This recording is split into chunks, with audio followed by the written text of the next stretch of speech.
tengamos en cuenta que el 80% de la comunicación mínimo pasa por el lenguaje no verbal. Me gusta hablar como si fuera un amigo. Si sabemos a quién nos comunicamos, es más fácil hacerle llegar el mensaje.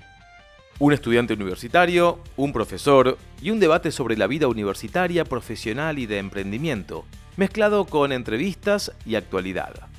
Bienvenidos a Hackeando el Diploma.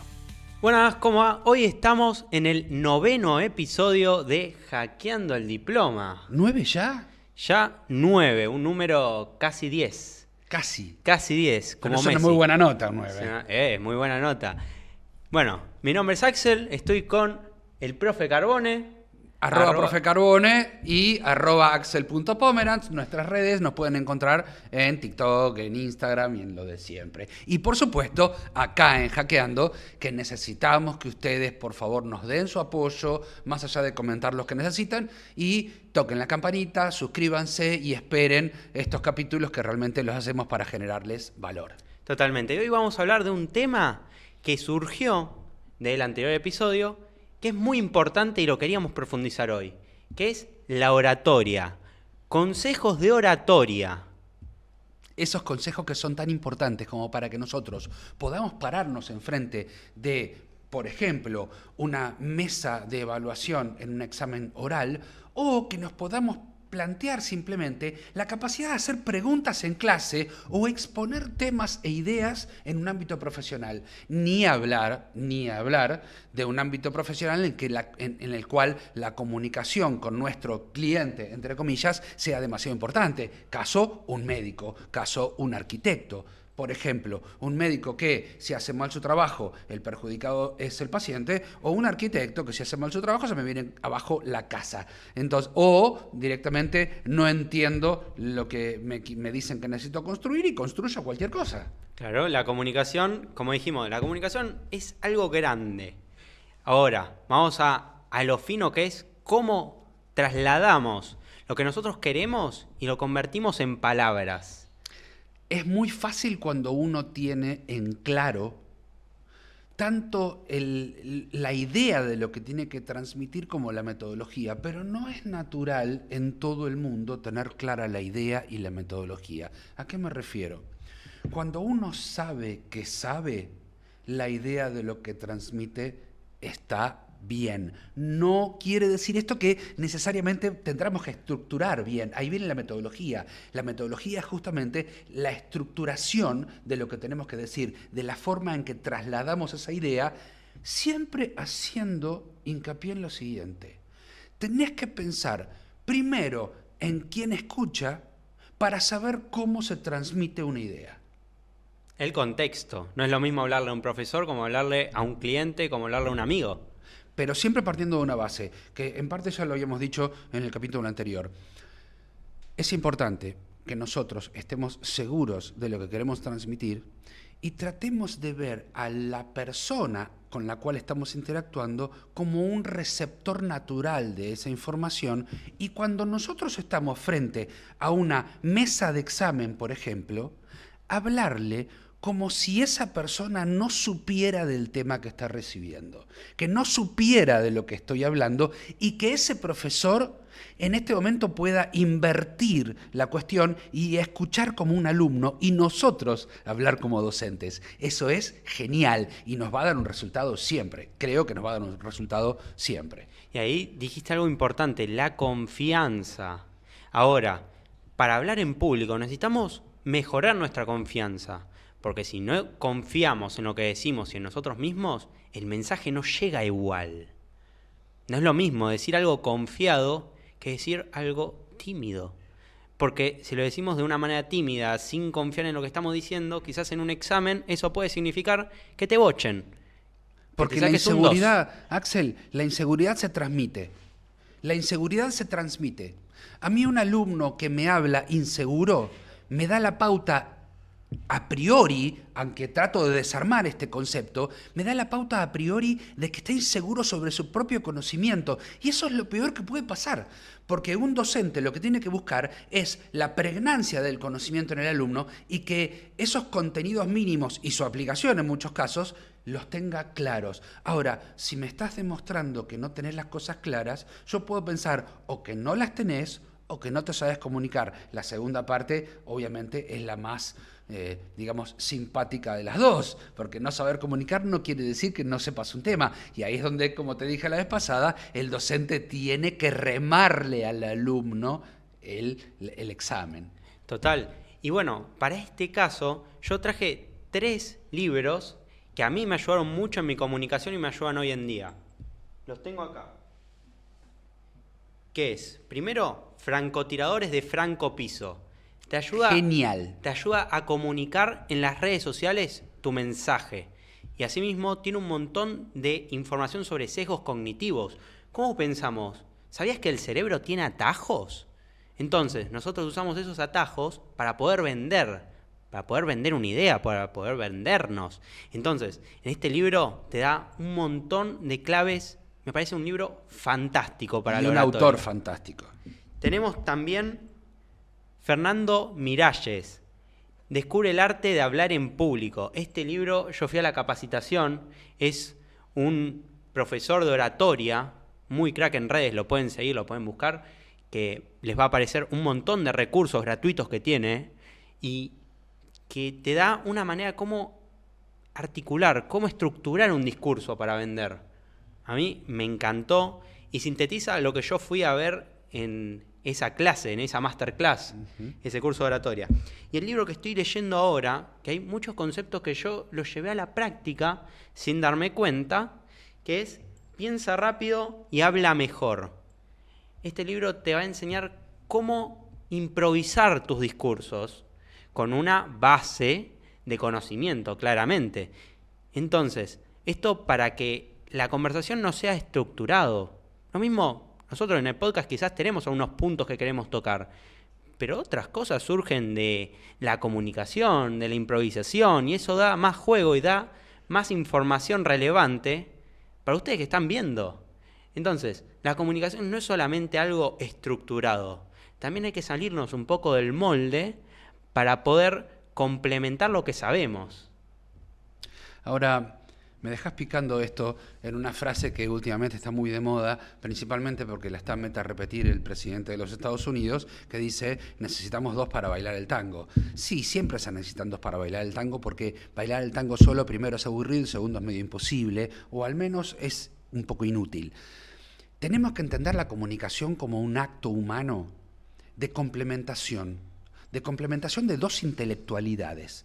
2 intelectualidades que en un momento están opuestas una a otra, no que opuestas en cuanto a sentimiento o en cuanto a posición, simplemente es una confrontación o una conjunción entre 2 intelectualidades, una que emite y otra que recibe. Esto no lo inventó el profesor Carbone, claramente, es recontra viejo, y es un esquema de comunicación normal. Un esquema de comunicación normal que dice que yo, en función de que quiero emitir un concepto, tengo que codificar ese concepto de forma que lo entienda mi receptor, o sea, aquella persona a la cual yo quiero comunicarle algo. Si yo estoy codificando esa información, tengo que pensar primero en cómo mi interlocutor va a decodificarla para que el mensaje llegue lo más limpio posible. Y no estoy hablando aún del ruido ambiental, del ruido psicológico, del ruido actitudinal, etc. Simplemente yo, como transmisor de un concepto, lo que tengo que hacer es codificar ese concepto pensando en el esquema de decodificación de aquel que me está escuchando. Esto es, le hablo en un lenguaje que él pueda oír, entender y procesar. Totalmente. Y yo acá tengo un tip que voy a dar que me servía un montón cuando tenía que exponer algo o antes de hablarle a la cámara, hablarme al espejo. La técnica del espejo. Estás enfrente a vos, nada más.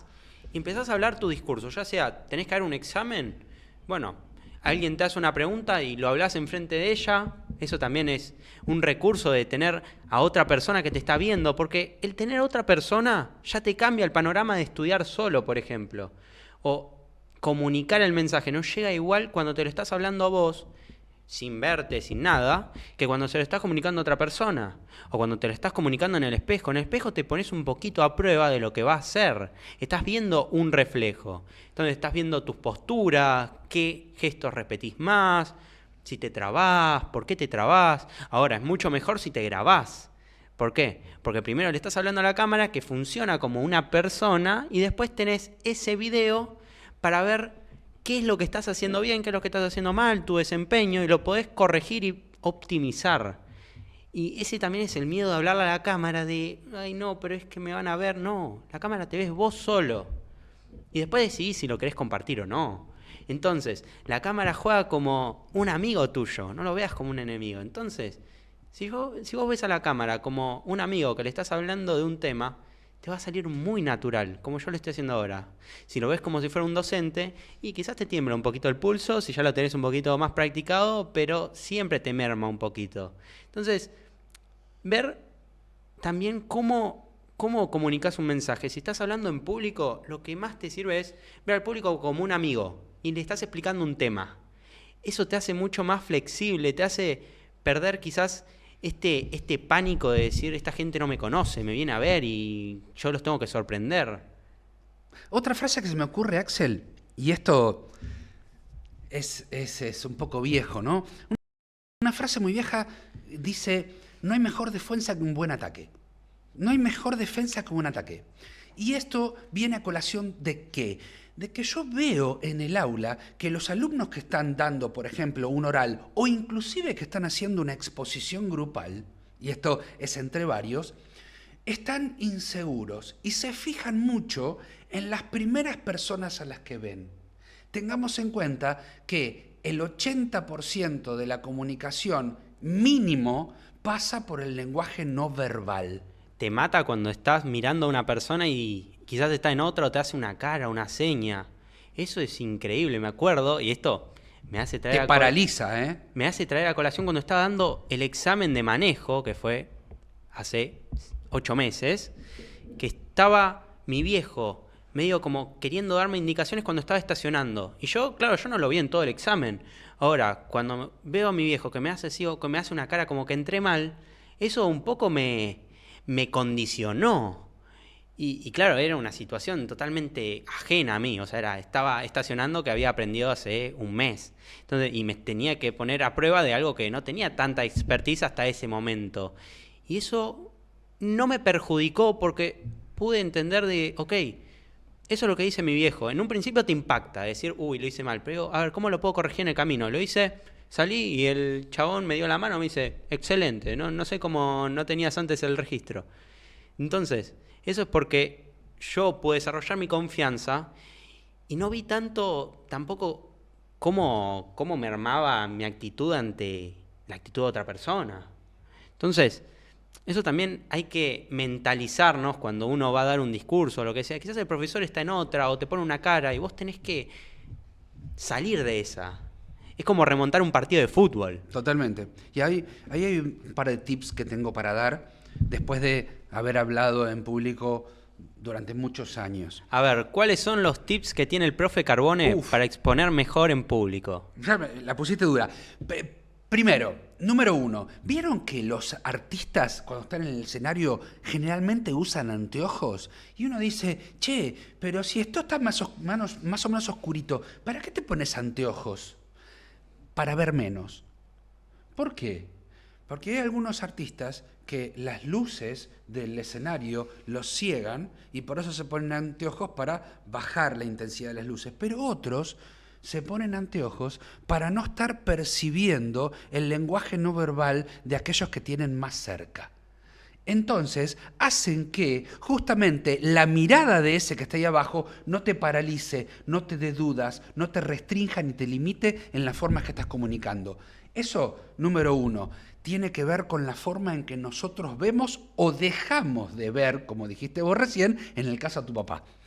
Otra cuestión que veo mucho es que, como dijimos, los 4 o 5 que están exponiendo adentro en un grupo ante la clase, también tienen ahí adelante a unos tantos que por ahí uno está viendo el celular, otro está bostezando, si está bostezando es porque no le importa lo que digo, el profe, ¿qué está viendo? ¿Qué está viendo para otro lado o no me está viendo a mí?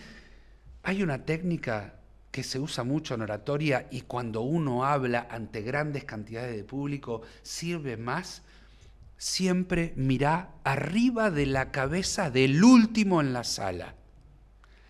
Eso es un tip de concentración que hasta que no ganes seguridad te va a servir muchísimo, porque en cuanto uno gana seguridad, me pasa como docente, yo estoy leyendo las actitudes de cada uno de mis alumnos cuando voy dando clase, pero en una primera instancia, cuando uno empieza con la docencia, tiene que ponerle la intención sin mirar las reacciones inmediatas. ¿Cómo lo hacemos?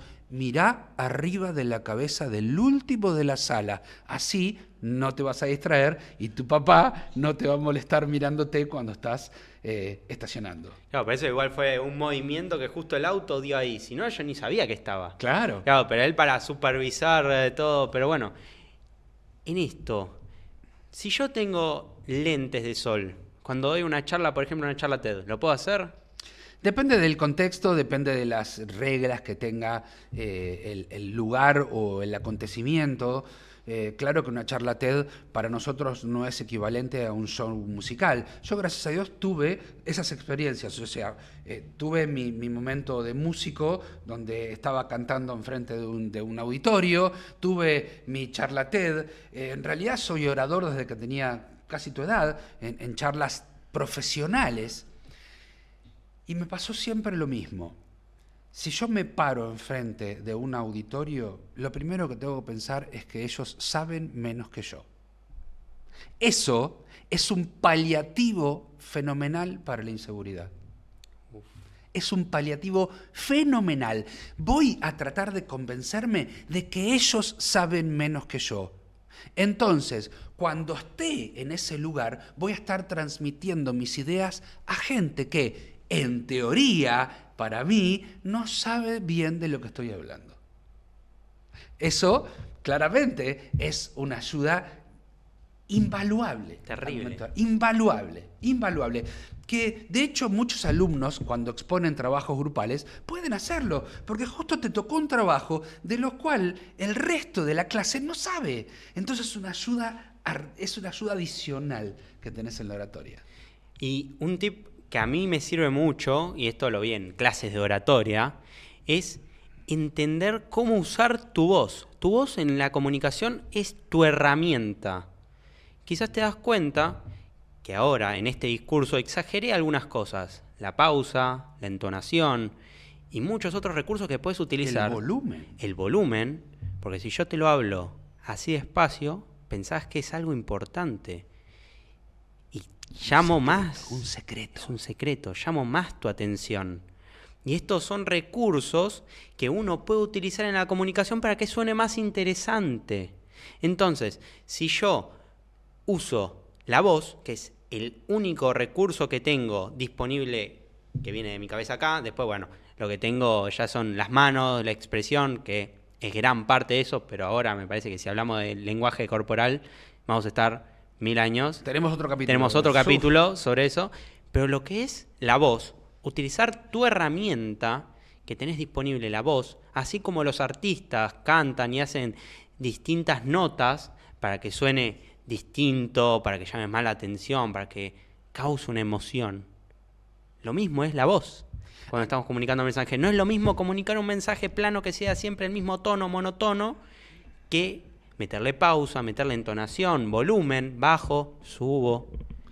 Todo lo que comunicamos, y esto preguntáselo a un periodista, preguntáselo a un actor, preguntáselo a un locutor, ni hablar de un locutor, tenemos que entender que la voz es una herramienta. Y ahí, fíjense, más allá del lenguaje corporal, acentué con intensidad y volumen lo que yo quería fijar. Herramienta. La voz es una herramienta. Las inflexiones de la voz, las pausas, la el refuerzo, inclusive el refuerzo en la dicción. Fíjense, acabo de decir dicción. Separé la palabra en 2 sílabas porque así entra mejor por el oído. La voz es una herramienta. La voz la tenemos que usar para reforzar el mensaje, para reforzar la intención y para lograr pregnancia. Porque lo que comunicamos, lo que queremos hacer es lograr la pregnancia, que es el recuerdo, el despertar una emoción que muchas veces puede ser positiva o negativa, lo cual también es un recurso. ¿Por qué? Porque uno sabe que muchas veces lo que va a comunicar puede ser percibido como algo no positivo, no quiero decir negativo, no positivo. Eso también se tiene que recordar y en función del objetivo de nuestra comunicación. Algo muy bueno que dijiste del tema de la dicción. Y había un ejercicio, que esto lo hacen los grandes oradores, este ejercicio de poder forzarte a decir mejor las palabras. No sé si se entendió mucho ahí con el micrófono, pero agarra esto o un lápiz que te fuerce a expresar bien las palabras. Porque si mejoramos la dicción, el mensaje llega más y le aumentamos más valor a nuestra herramienta, que es la voz. Además de los temas, es también decir bien las palabras. Sí, muchas veces el principal enemigo de la articulación, del lenguaje, es la velocidad de pensamiento. Y eso me pasa mucho en el aula.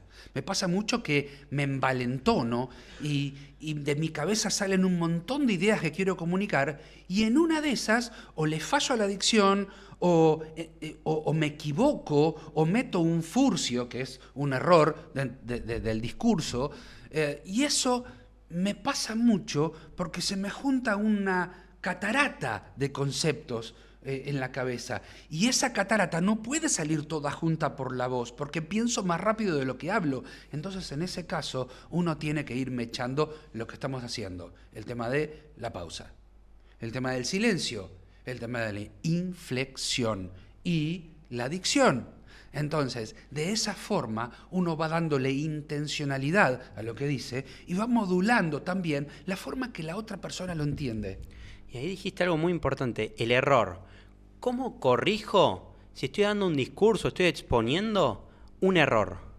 Bueno, tengamos en cuenta lo siguiente. En un discurso, un error, entre comillas de vuelta, discursivo, o un error de modulación, o un error de una palabra que puede ser un furcio no grave, no es un error crítico. El error crítico en el discurso es fallar en el concepto, es fallar en la comunicación per se. Una palabra que no haya sido bien articulado, bien modulada, no es un error de comunicación, simplemente es un error de la boca del comunicador, pero que no hace al mensaje de lo que estoy comunicando. Entonces, me confundí, esta palabra no me salió, se me trabó la mandíbula, me pasa, se me trabó la lengua, ¿qué estoy diciendo? Momento, chicos, esos no son errores del mensaje, esos son errores de el instrumento que estamos usando. Nuestra voz es un instrumento, la boca es un instrumento, la lengua es un instrumento, todo nuestro cuerpo es un instrumento que opera en función de la comunicación. Total, y yo a veces me equivoco en algún reel o algún TikTok que digo, y quedó bien así, sonó natural, me río de mi error y sigo, y quizás lo enmendo pero de una manera graciosa. Entonces, yo cuando me equivoco y digo, esto puede quedar bien, digo, la equivocación a veces puede servir como un recurso para descontracturar algún discurso. Porque que nos equivoquemos cuando estamos diciendo algo puede llegar a pasar, es una posibilidad. Entonces, tomémoslo con un poquito de gracia, no seamos tan parcos, tan inexpresivos, démosle un poco de vida a nuestro discurso y que esos errores, como hablamos antes, que los obstáculos se vuelvan parte del camino también. Porque creo que vos también en la clase, si te equivocás de algo, ¿ves? Ahí lo estoy diciendo y yo también me puedo equivocar. Lo decimos como algo natural o incluso descontractura y empatiza más. Y porque nos acerca. Porque lo peor que nos puede pasar es tener esta falacia de perfección. El perfeccionismo hay que quitarlo de la cabeza. Quitarlo, porque lo perfecto es enemigo de lo bueno. Y hay gente que dice también que lo perfecto es enemigo de lo posible. ¿Sí? Bien, de lo bueno y de lo posible. No importa qué, el perfeccionismo es enemigo de algo. ¿Ok? Entonces, sacate esa perfección de la cabeza. Cuando estás hablando, no hables en forma perfecta, habla en forma humana. No perfecta, humano. Los humanos no somos perfectos, somos perfectibles, pero nunca seremos perfectos. Podemos mejorar, pero no llegar a eso. Por tanto, no hables, no trates de hablar en forma perfecta. Trata de hablar en forma humana, porque no te estás comunicando con una máquina, te estás comunicando con un humano. Y el humano le va a quedar el concepto en función de cierta empatía o cercanía que le pueda generar, como vos bien dijiste recién, el interlocutor válido al que está escuchando.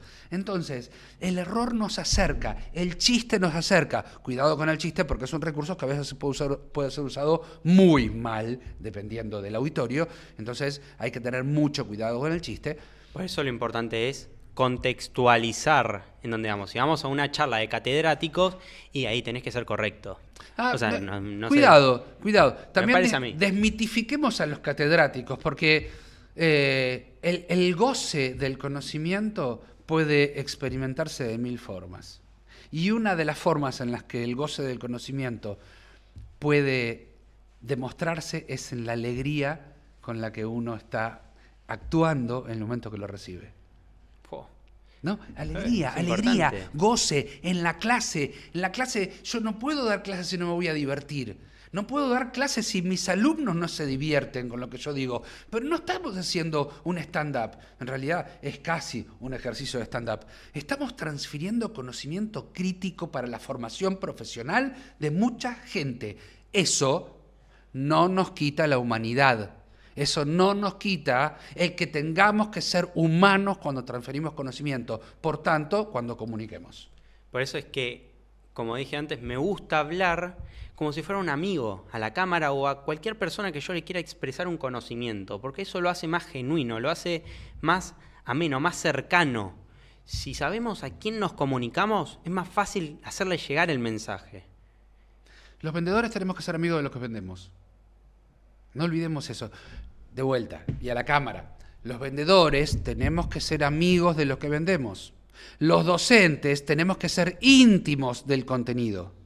Los docentes y los vendedores tenemos que estar de acuerdo con lo que estamos transfiriendo y tenemos que tratar de que lo que estamos transfiriendo lo hagamos honestamente. Si no creemos en eso que transferimos, no podemos ponerle honestidad a nuestro relato, por tanto la comunicación se va a notar como forzada.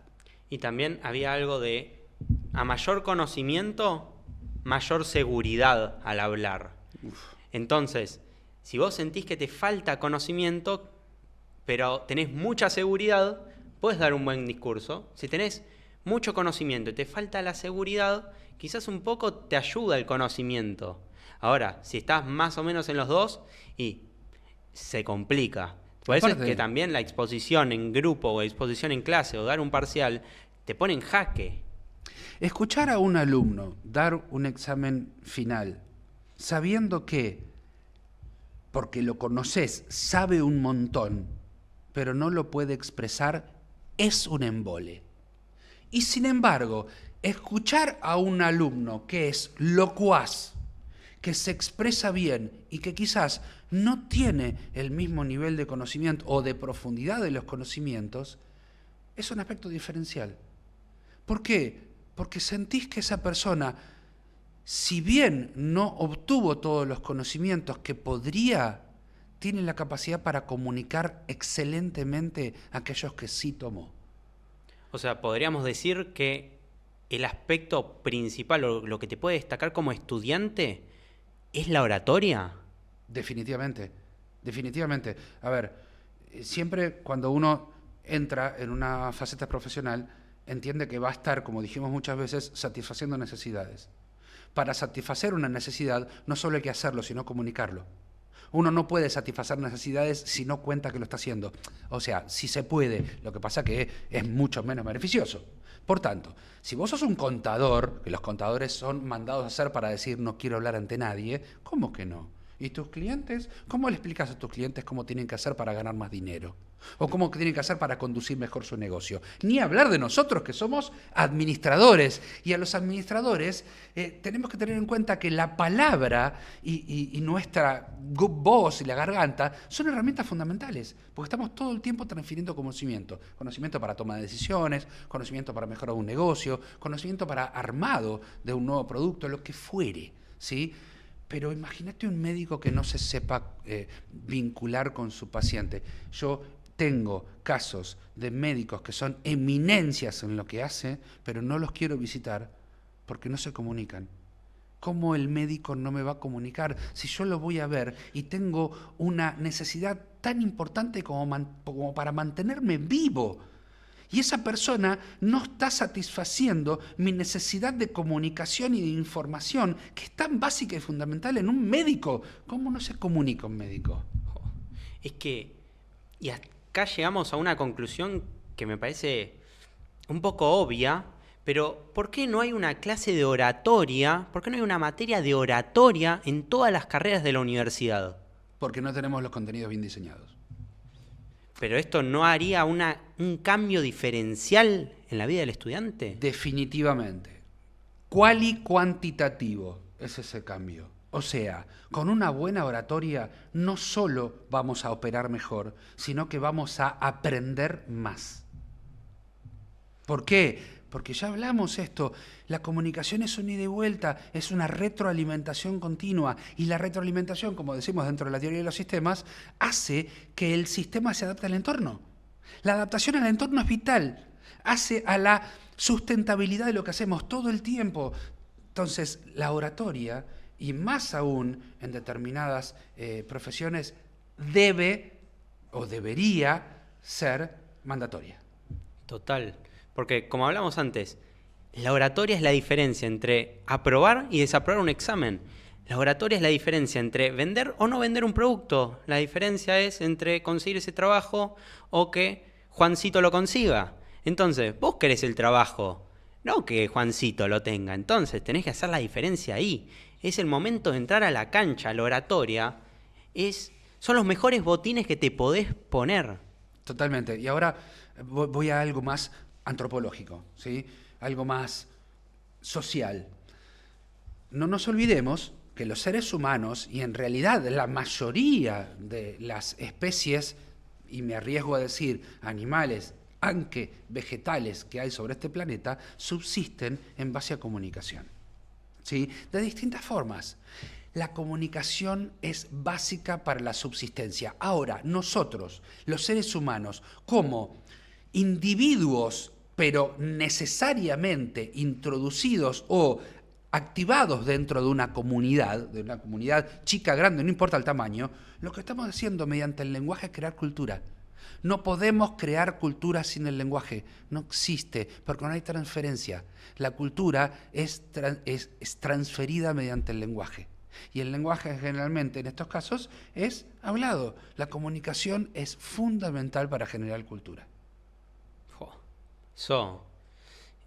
Es que si no hubiéramos tenido un lenguaje, no hubiéramos diferenciado mucho el Homo sapiens de lo que es no seríamos nada ahora. Los otros animales. No seríamos nada ahora. O sea, el lenguaje nos humanizó, nos hizo algo distinto, y que ahora estemos frente a este micrófono y con este estudio que decís es una locura, fue gracias a ese cambio que fue hace... Ahora vos fíjate lo que estás diciendo. ¿Cuántos investigadores dentro del ámbito de la zoología tratan de construir herramientas para entender humanamente a un animal? De traducir el lenguaje animal al lenguaje humano. Porque entendemos que no hay forma más humana de ser que mediante la comunicación. Entonces, ¿humanizamos a animales? ¿Cómo? ¿Entendiendo su lenguaje? No, trasladándolo al nuestro. Por eso, si no nos comunicamos con algo, estamos medio fritos. Estamos haciendo las cosas no tan bien. Pero el tema da como para seguir charlando y hablar con gente que realmente es profesional en esto. Como por ejemplo, hablamos en su momento de Franco Piso, un excelente comunicador, un profesional de la palabra. Así que quizás a alguien podamos invitar a un futuro. Muy probablemente. Así que, de este tema, lo tenemos que cerrar con un invitado. Sí, vamos a ver si podemos hacer algo para tener una muy buena personalidad que pueda comunicarles valor, mucho valor. Así que, me parece que hasta acá quedó impecable. Quedaron muchas cuestiones porque la oratoria da para hablar para rato. Bueno, pero pregúntenos, escríbanos acá abajo en los comentarios, más allá de lo de siempre, seguir, la campanita, todo para que podamos hacer esto mucho más tiempo, pero nos sirve mucho que ustedes nos retroalimenten con sus dudas, nos digan sobre qué tenemos que ampliarle su conocimiento o al menos debatir sobre cuestiones interesantes. Que usen la comunicación, que nos expresen lo que sienten, qué es lo que quieren ver, porque si no, detrás de la cámara, sin sus comentarios, no sabemos. Hoy en día, Axel, los marketineros sabemos que la sociedad está hipercomunicada. Lo que tenemos que hacer es diferenciarnos. Ustedes, respecto de nosotros, pueden diferenciarse simplemente diciendo esto es lo que quiero escuchar. Perfecto, esto lo que sintetizó todo. Bien, hermoso. Ya saben, se pueden suscribir al canal para no perderse las novedades que se vienen. Episodios todas las semanas, todos los domingos, como ya saben, los clips en la semana. Una locura de contenido que hay. Así que no se lo pueden perder. Dale, loco. Estamos por todos lados. Estamos por todos lados, además. Por TikTok, por Instagram, por YouTube, por Spotify, todo con el mismo nombre, Hackeando el Diploma. Así que gracias por estar. Y para terminar, 1, 2, 3. ¡Ánimo! Este fue otro capítulo de Hackeando el Diploma. Y vos también podés ser parte, siguiéndonos y planteando temas para debatir y profundizar en los próximos episodios. Te invitamos a que seas protagonista del cambio que querés para tu vida, aplicando lo que te haya resonado de este capítulo. Te esperamos la próxima semana.